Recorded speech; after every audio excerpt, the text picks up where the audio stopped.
രണ്ട് ഗിഫ്റ്റാണ് എനിക്ക് തിരിച്ചു തരാനുള്ളത്. ഒന്ന് നല്ലൊരു ചിരി സമ്മാനിക്കാൻ. കാരണം ഇവിടെയുള്ള പല ഡോക്ടേഴ്സിനെയും ഇങ്ങനെ പ്രിസ്ക്രിപ്ഷനിലൂടെ പരിചയമുണ്ടായിരുന്നു, ഒന്ന് കാണണമെന്ന് പലപ്പോഴും ആഗ്രഹം ഉണ്ടായിരുന്നു. ഇന്ന് അതിന് മാനു മെമ്മോറിയൽ ഹോസ്പിറ്റലിൽ അത് സാധിച്ചു. നമുക്കൊന്ന് ചിരിക്കാല്ലേ, എല്ലാവരും ഒന്ന് ചിരിക്കാല്ലേ. രണ്ടാമത്തത്, നമുക്ക് നല്ലൊരു ക്ലാപ്പും കൊടുക്കാം.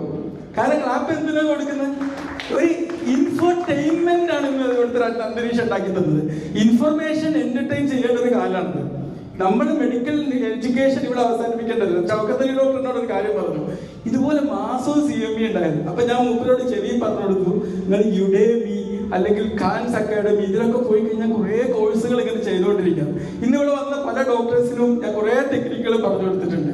ആർട്ടിഫിഷ്യൽ ഇന്റലിജൻസ് എങ്ങനെ ഉപയോഗിക്കാം. ഞാൻ 4000-ലേറെ കണ്ടന്റ് ക്രിയേറ്റ് ചെയ്ത ഒരു ക്രിയേറ്റർ കൂടിയാണ്. ഞാൻ ഈ ക്രിയേറ്റ് ചെയ്യുന്ന ആൾക്കാർ കാണാനൊന്നുമല്ല, ഒരിക്കലും ആൾക്കാർ കാണാൻ വേണ്ടി ഞാൻ കണ്ടിട്ട് ക്രിയേറ്റ് ചെയ്തിട്ടേ അല്ല. എന്റെ നോളജ് അപ്ഡേറ്റ് ചെയ്യാൻ വേണ്ടിയാണ്, ഈ ഇൻഫർമേഷൻ എന്റർടൈൻ ചെയ്യാൻ വേണ്ടിയാണ്. ആർട്ടിഫിഷ്യൽ ഇന്റലിജൻസ് ഒക്കെ വളരെ ഈസി ആയിട്ട് ഞാനെന്ത് ചെയ്യും, CMDT ആണ് ഞാൻ മിക്കവാറും റെഫർ ചെയ്യാറുണ്ട്, current medical diagnosis and treatment. അതിന്റെ ഒരു ചാപ്റ്റർ മുഴുവനും കൊണ്ട് എടുക്കും, ഒറ്റയടിക്ക് ChatGPT-യിലേക്ക് ഇട്ട് കൊടുക്കും.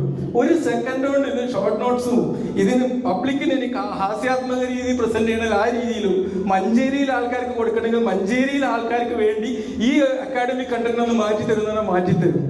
നമ്മൾ ആർട്ടിഫിഷ്യൽ ഇന്റലിജൻസ് ഇത്രയും വളർന്ന സാഹചര്യത്തിൽ നമ്മുടെ ജോലി അത് ഉപകരിക്കുമെന്ന് വിചാരിച്ചിരിക്കല്ല വേണ്ടത്, നമ്മൾ അതിനോടൊപ്പം ചേരാൻ വേണ്ടത്. നിങ്ങളെ കുറിച്ച് ആലോചിക്കുമ്പോൾ ഞാൻ ഇപ്പോഴും പല പ്രഭാഷണങ്ങളൊക്കെ കാണാറുണ്ട്. അപ്പോൾ ഇത്രയും തിരക്ക് പിടിച്ച ജീവിതത്തിൽ ഇത്രയും വലിയൊരു ഓർത്തോപീഷ്യനായിട്ട് ഇതൊക്കെ ചെയ്യുന്നുണ്ടല്ലോ എന്നുള്ളത് നമ്മളെയും സ്വാധീനിക്കാറുണ്ട്.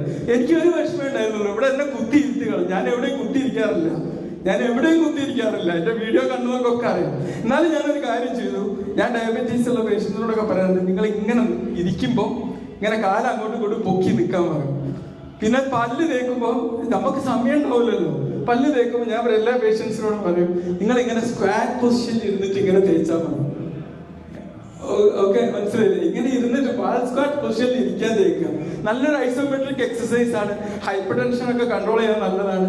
പിന്നെ ചില സമയത്ത് നമ്മൾ പറയും ഇങ്ങനെ ആ രീതിയിൽ ഇത് നമ്മൾ കാണിച്ചു കൊടുക്കുകയും വേണം. നമ്മൾ ഈ എക്സസൈസ് പറഞ്ഞു കൊടുത്താൽ പോരാ, നമ്മൾ ഡോക്ടർമാരല്ലേ, നമ്മൾ കാണിച്ചു കൊടുക്കണം. ഒന്നും ചമ്മ വിചാരിക്കണ്ട.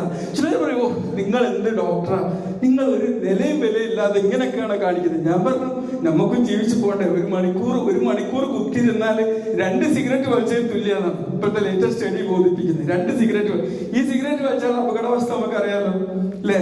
അപ്പൊ നമ്മൾ ചെയ്ത് കാണിച്ചു കൊടുക്കാം. ഞാൻ പല എക്സസൈസും ഞാൻ തന്നെ ചെയ്ത് കാണിച്ചു കൊടുക്കാറുണ്ട്. ഒന്നും ചമ്മൽ വിചാരിക്കാനില്ല. നമ്മളെ ഹെൽത്ത് സഫർ ചെയ്യാൻ നമ്മുടെ പ്രൊഫഷൻ കാരണമാണ്. എന്നാലും മാനു മെമ്മോറിയൽ ഹോസ്പിറ്റലിനോട് ഒരുപാട് താങ്ക്സ് പറയാണ്. എനിക്കൊരു തറവാട് വീട് പോലെയാണ് മാനു മെമ്മോറിയൽ ഹോസ്പിറ്റൽ തന്നെ. കാരണം ഞാനൊരു മഞ്ചേരിയിലെ മരുമകനാണ്. എന്റെ ഫാദറിലോ ഒക്കെ ഞാൻ അവിടെ വന്ന ഉടനെ തന്നെ എപ്പോഴും മാനു മെമ്മോറിയലിലേക്ക് പോകാറുള്ളൂ. അതുകൊണ്ട് പല തവണ ഇങ്ങനെ ബൈസ്റ്റാൻഡറായിട്ട് ഞാൻ മാനുവിൽ വന്നിട്ടുണ്ട്. അപ്പൊ വളരെ നന്ദിയുണ്ട്. ഇന്ന് വളരെ സന്തോഷമുണ്ട്. പഠിക്കാനും പറ്റി. പിന്നെ എന്താ പറയാ, വാളിന് മൂർച്ച കൂട്ടിയിട്ടാണ് നമ്മളിത് പുറത്തു പോകണം. വളരെ ഒരുപാട് നന്ദിയുണ്ട്. ഓക്കെ.